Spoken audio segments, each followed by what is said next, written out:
NIM 233-2003 kelas A semester 3 jurusan Sosiologi Fakultas Ilmu Sosial dan Politik Universitas Nusa Sembana Kupang. Baik teman-teman, pada video kali ini saya akan menjelaskan materi dari buku review ketiga, yaitu Fungsi Konflik Sosial dari mata kuliah Teori Sosiologi Modern. Dan jangan kemana-mana, karena setelah ini saya akan memaparkan video materinya. Selamat menyaksikan.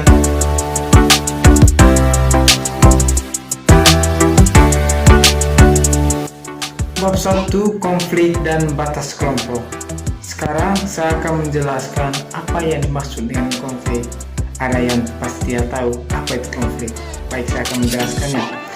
Konflik adalah suatu proses sosial sebagai kelompok manusia atau perorangan berjuang atau berusaha untuk mendapatkan status, nilai, dan kekuasaan yang bertujuan untuk memperoleh keuntungan dan membuat saingan dalam konflik menjadi tunduk. Baik, itu tadi pengertian dari konflik. Kita lanjut ke materi intinya.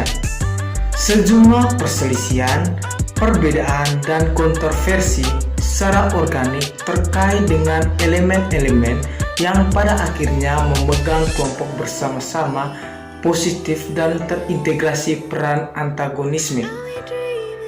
Baik, saya akan menjelaskan apa yang dimaksud dengan antagonisme.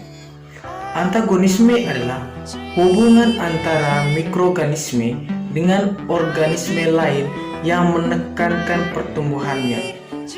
Ditunjukkan dalam struktur yang menonjol dari ketajaman dan kemurnian yang terpelihara dengan hati-hati dari divisi sosial mereka dan gradasi. Sebuah klarifikasi yang diperlukan di sini, Simmel bergeser antara sosio pernyataan logis dan psikologis, seperti ketika dia lewat dari pembahasan otonomi pribadi ke otonomi kelompok, sehingga mengamankan fakta bahwa meskipun kepribadian dan sistem sosial mungkin sebagian homolog dan meskipun mereka saling menembus, mereka sama sekali tidak identik. Psikologis genetik dan psikologis koanalisis telah mengumpulkan banyak bukti untuk menunjukkan bahwa konflik adalah agen yang paling penting untuk membentukkan ego penuh identitas dan otonomi, yaitu untuk diferensiasi penuh dari personalitas dari dunia luar. Beralih ke sosiologis dari proposisi, kami perhatikan bahwa Simmel berurusan dengan dua fenomena yang terkait namun berbeda. Dia berpendapat pertama bahwa konflik menetapkan batas-batas antara kelompok-kelompok dalam suatu sistem sosial dengan memperkuat kesadaran kelompok dan kesadaran keterpisahan sehingga membentuk identitas kelompok dalam sistem. Dan yang kedua, dia mengatakan bahwa penolakan timbal balik Sion memelihara sistem sosial total dengan menciptakan keseimbangan antara berbagai kelompoknya. Misalnya, konflik antara kasta India dapat membentuk keterpisahan dan kekasan dari berbagai kasta, tetapi juga dapat menjamin stabilitas total masyarakat India, hubungan yang erat antara konflik dan kohesi kelompok.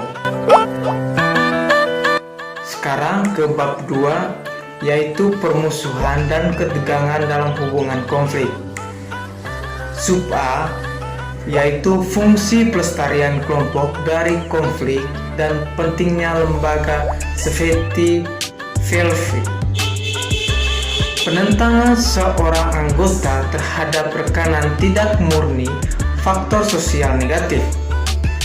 Jika hanya karena oposisi seperti itu, satu-satunya cara untuk membuat hidup dengan orang-orang yang benar-benar tak tertahankan paling tidak mungkin.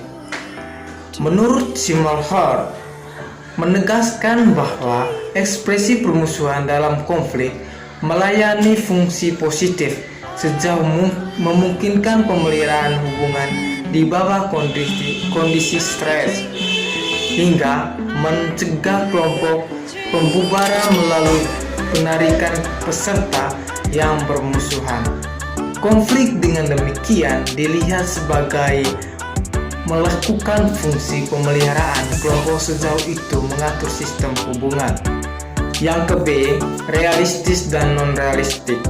Baik, saya akan menjelaskan apa yang dimaksud dengan realistis dan non-realistik.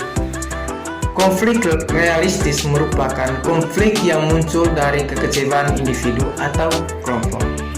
Kekecewaan itu timbul berdasarkan tuntutan yang terjadi dalam hubungan sosial. Contohnya, yaitu mahasiswa demo pemerintah atas kenaikan harga BBM. Atau contoh lain, demo pedagang atas penertiban PKL di trotoar. Sedangkan konflik non-realistis adalah konflik yang bukan berasal dari tujuan persaingan yang berlawanan, tapi merupakan kebutuhan pihak tertentu untuk meredakan ketegangan. Contohnya yaitu mencari kambing hitam atas permasalahan yang terjadi, sehingga kedua pihak yang konflik bisa mengurangi ketegangan karena kesalahan dilimpahkan ke pihak ketiga. Baik, itu tadi pengertian dan contoh dari konflik realitas dan non-realitas. Baik, kita akan menuju ke materi intinya. Simmel menegaskan bahwa konflik yang disebabkan oleh bentrokan antar ras atau bentrokan kepribadian mengandung unsur pembatasan sejauh perjuangan hanyalah sarana menunjukkan tujuan. Jika dengan hasil yang diinginkan dapat dicapai dengan baik atau lebih baik dengan cara lain, seperti cara lain dapat digunakan. Dalam kasus seperti itu, konflik hanya salah satu dari beberapa alternatif fungsional. Konflik yang muncul dari frustrasi, tuntutan spesifik dalam hubungan, dan dari perkiraan keuntungan peserta, dan yang diarahkan pada objek yang dianggap membuat frustasi, dapat disebut konflik sejauh mereka sarana menuju hasil tertentu. Yang ke C, konflik dan impuls permusuhan. Dengan asumsi bahwa memang ada dorongan permusuhan formal sebagai mitra dari kebutuhan akan simpati. Dalam proposisi ini, Simmel membentuk dua poin utama. Yang pertama, perasaan permusuhan muncul dalam interaksi antara impuls permusuhan dan objek yang berlawanan. Yang kedua, analisis situasi konflik tidak habis oleh referensi pada motivasi psikis. Motivasi psikis dapat memperkuat pertengkaran yang realistis. Simmel mengandalkan adanya dorongan permusuhan, tapi membuat kualifikasi signifikan yang dengan sendirinya dorongan ini tidak memperhitungkan konflik. D. Permusuhan dalam hubungan sosial yang dekat. Sementara antagonisme dengan sendirinya tidak menghasilkan pergaulan, itu adalah unsur sosiologis hampir tidak pernah absen di dalamnya.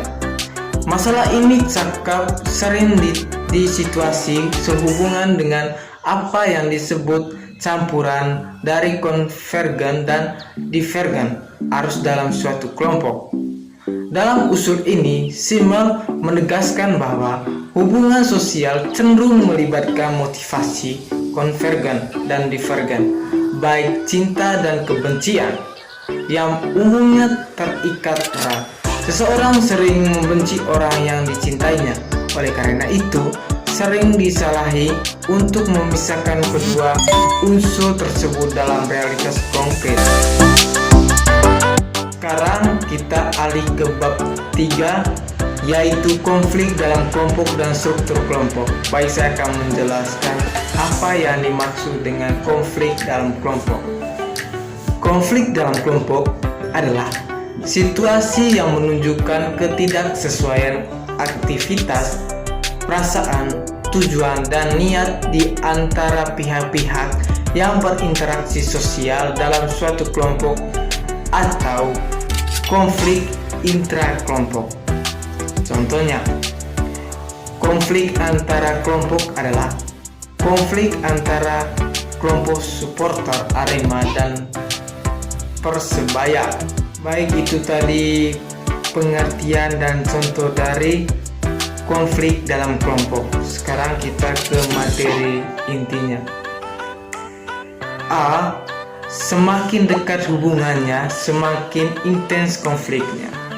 Sebuah permusuhan harus membangkitkan kesadaran lebih dalam dan kekerasan. Semakin besar kesamaan para pihak terhadap di mana permusuhan muncul, orang-orang yang memiliki banyak fitur umum sering melakukan satu sama lain lebih buruk atau lebih buruk salah daripada yang dilakukan oleh orang asing.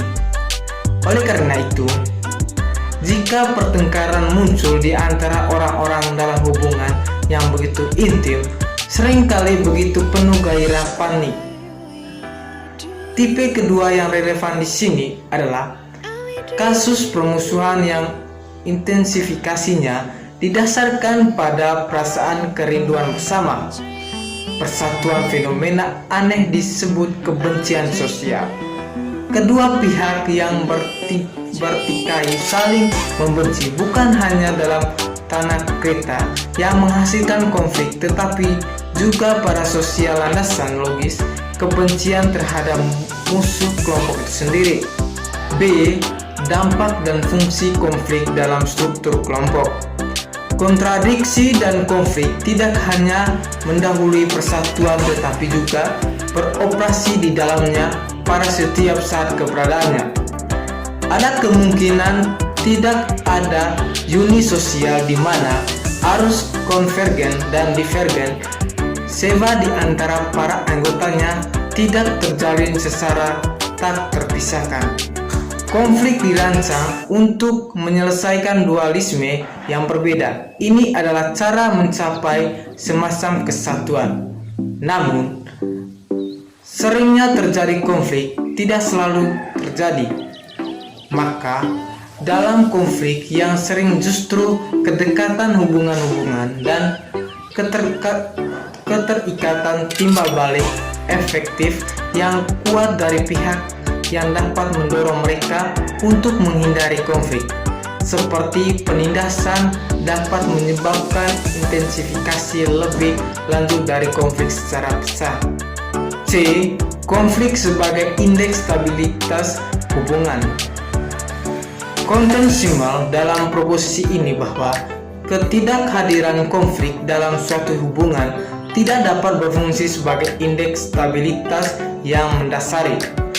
Simmel dengan demikian menunjukkan bahwa perasaan bermusuhan yang dihasilkan dalam hubungan lebih mungkin diekspresikan jika partisipan menyadari stabilitasnya, karena jika mereka aman, mereka akan cenderung untuk mengekspresikan perasaan mereka secara bebas. Jadi, menurut Simmel, kurangnya konflik dalam suatu hubungan tidak dapat diambil untuk menunjukkan bahwa hubungan tersebut stabil dan aman atau bebas dari strain yang berpotensi mengganggu. Sekarang beralih ke bab 4, yaitu konflik dengan kelompok luar dan struktur kelompok. A. Konflik dengan kelompok luar meningkatkan kohesi internal. Disarankan sebelumnya bahwa batas-batas kelompok ditetapkan melalui konflik dengan luar, sehingga kelompok mendefinisikan dirinya sendiri dengan bergumul dengan kelompok lain. Simal melanjutkan dengan menyarankan itu konflik luar akan memperkuat kohesi internal kelompok dan meningkatkan sentralisasi. Karena Simmel di sini memperlakukan peperangan sebagai ilustrasi konflik. Kami pertama-tama akan mempertimbangkan efek perang terhadap organisasi sosial dari negara-negara modern. Fungsi perang dalam kebangkitan negara modern yang terpusat telah ditunjukkan begitu sering dan diuraikan sedemikian rupa detail bahwa diskusi panjang tentang subjek tampaknya tak berguna. B. Konflik dengan kelompok lain mendefinisikan struktur kelompok dan reaksi konsekuen terhadap konflik internal. Simmel di sini menjelaskan apa yang telah kami tunjukkan sebelumnya, yaitu bahwa kekerasan reaksi suatu kelompok terhadap perselisihan batin perasaan tergantung pada aspek-aspek tertentu dari struktur kelompok, juga seperti pada intensitas situasi konflik. Meskipun kelompok yang diserang dari luar dapat tidak mampu menjadi toleran perbedaan pendapat internal, mereka akan menangani itu dengan cara yang bervariasi. Cara-cara yang berbeda ini tidak dapat dipilih secara bebas. Reaksi kelompok terhadap perbedaan pendapat internal terkait dengan bagian dari strukturnya.